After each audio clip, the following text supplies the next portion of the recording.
দেখো, আজকের ভিডিওতে আমরা ক্লাস 10-এর সরল সুদ কষা চ্যাপ্টার থেকে একটা গুরুত্বপূর্ণ অঙ্ক করব।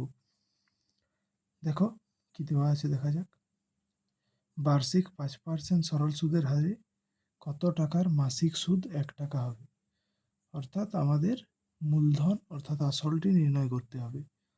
তাহলে দেওয়া আছে সুদের হার সমান 5%, সময় 1 মাস, 1 মাসটাকে বছরে চেঞ্জ করলে হয় 1/12 বছর, সুদের পরিমাণ দেওয়া আছে 1 টাকা।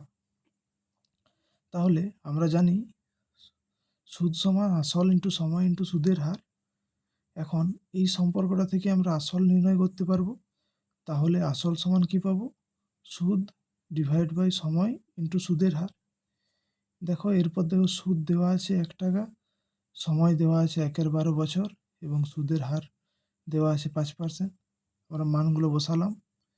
এরপর দেখো পার্সেন্টেজ তুললে কি হয়, 100 দ্বারা ভাগ করতে হয়, তাহলে পার্সেন্টেজ তুললাম, নিচে 100 এলো। এরপর দেখো ক্যালকুলেশন করলে কি পেলাম, 12 ইন্টু 100/5 সমান 400।